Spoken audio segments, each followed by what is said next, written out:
Hello champions and future champions. Hello ChessMood family. Gabuzyan is here with you and welcome to our detailed lesson. Before discussing topic for today, I will offer you to take a look at this position. Now, Black Knight on b4 is under attack. And what's the situation? White has very strong queen. On the long diagonal is pressuring opponent's king. Since f6 is played, Black's kingside is weakened. Black now doesn't want to play passive and leave this queen alive. For that reason, in this game Black player went for queen d5 and now they are offering to exchange the queens. My question for you is the following. Are we going to take on d5 or playing differently for white? What's the thing? That even though knight is hanging, we cannot take it because our queen is under attack as well, and that's why we need to make a decision. You can pause the video and go for this.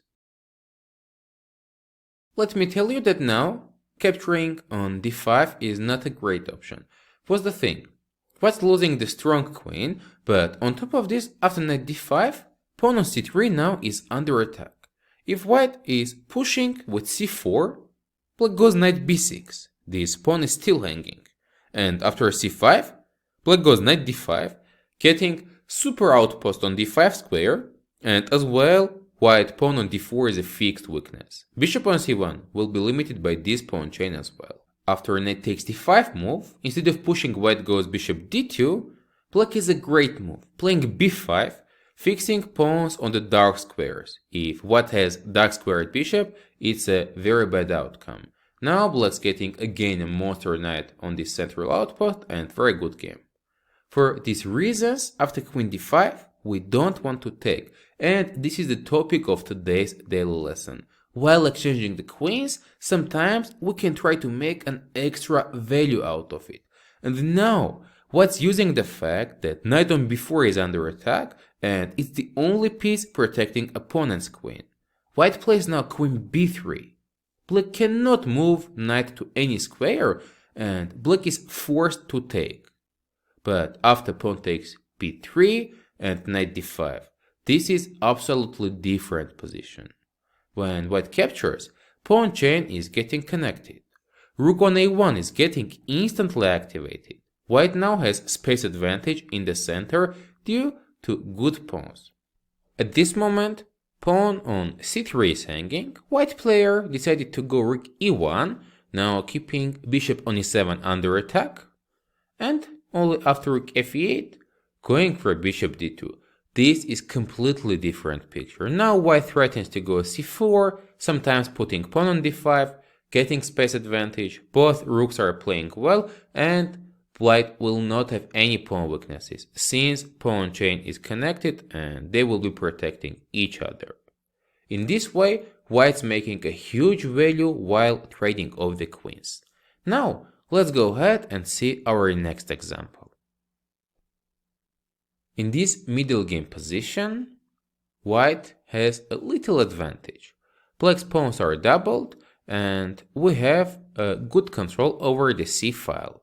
But at this moment, black player went for queen c4, and what's the thing? White is not having any squares to save the queen.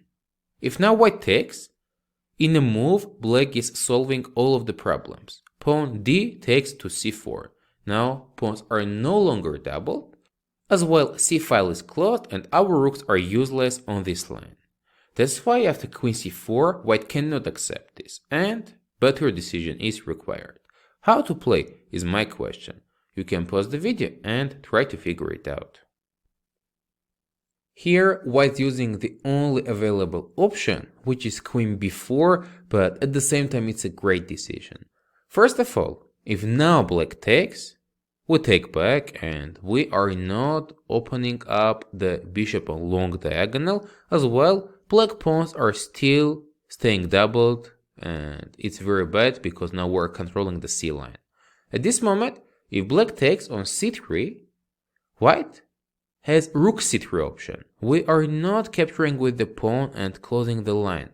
What's the reason? Now if black captures on e2, white's winning with rook c7 move. Bishop is under attack, it has no squares to go. And after rook b8, white has a strong continuation available. You can pause the video once again and try to find it. Since the 8th rank is now weakened, Black King has no squares to escape, White can play up Rook b7, and after Rook takes back, Rook c8 is mating. That is the reason, after Queen b4, Black doesn't want to take. If now Black plays Knight takes c3, it's very similar to the previous variation. White can take back with the Queen. Now, if Black captures Rook e2 at this position, it's instantly losing because after Queen c4, White's winning the Rook, Black has to take and Rook on e2 is hanging. Otherwise, after Queen c3, if Black takes, we still take with the Rook, and now again Rook e2 is not possible because with Rook c7 White's winning, and you know what happens after Rook b8 move. Let me mention also that after Queen b4, now White wants to capture Knight on e4, which will be a discovered move, and Queen on c4 will be hanging. Black cannot ignore this. So in the game, Black player tried to go a5, but it's simply losing the pawn. Now White captures on b5, and after Knight c3, we have intermediate move. First of all, exchanging the queens, taking on c4. Pawn takes back, and b takes c3. In this way, while trading off the queens another time, White is getting extra benefits, using additional resources. It's a very important skill, and during your games, try to pay attention to this kind of beautiful tricks.